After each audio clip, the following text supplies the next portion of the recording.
Hi friends, welcome back to my channel Dhanashree kitchen vlogs.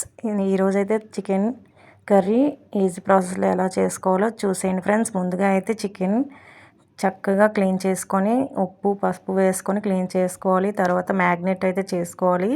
ఉప్పు పసుపు కారం అల్లం వెల్లుల్లి పేస్ట్ ధనియాల పౌడర్ జీలకర్ర పౌడర్ చికెన్ మసాలా పౌడర్ అన్నీ కూడా వేసుకొని చక్కగా మిక్స్ చేసి పక్కన పెట్టుకోవాలి పావుగంట సేపు. తర్వాత కడాయి పెట్టుకొని స్టవ్ మీద ఆయిల్ వేసుకొని జీలకర్ర వేసి అలాగే ఆనియన్స్ పచ్చిమిర్చి వేసి వేయించుకోవాలి. అవి వేయించాక అల్లం వెల్లుల్లి పేస్ట్ కూడా వేయించుకొని కొంచెం గోల్డెన్ కలర్ వచ్చినంత వరకు వేయించుకోవాలి.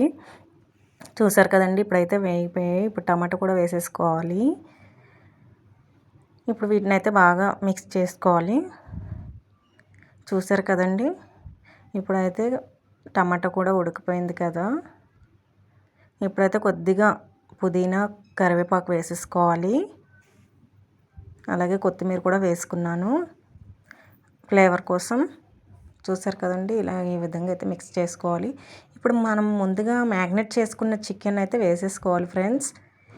మీరు ఇంటికి గెస్ట్లు వచ్చేటప్పుడు ఈ విధంగా చేసుకుంటే ఈజీ ప్రాసెస్లో చాలా తొందరగా అయిపోతుంది. అలాగే టేస్ట్ కూడా చాలా బాగుంటుంది ఈ విధంగా చేసుకుంటే.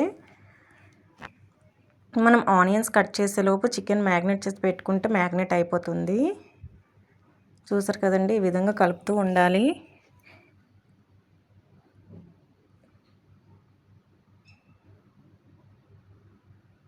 ఇప్పుడైతే ముందుగా నేను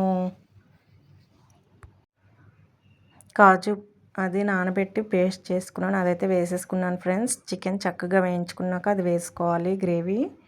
ఇప్పుడైతే చక్కగా కలిపి మూత అయితే పెట్టేసుకోవాలి.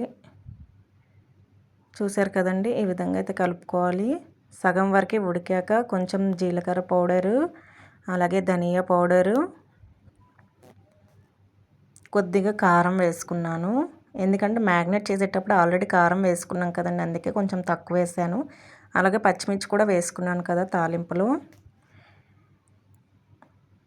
ఇప్పుడైతే వీటిని కలిపి మూత పెట్టేసుకోవాలండి. అంతే ఫ్రెండ్స్, చికెన్ కర్రీ అయితే రెడీ అయిపోయింది. అలాగే కొత్తిమీర వేసి గార్నిష్ చేసుకోవడమే. మీకు నచ్చినట్టయితే నా వీడియో ప్లీజ్ లైక్ చేయండి, షేర్ చేయండి, సబ్స్క్రైబ్ చేసుకోండి. Bye friends.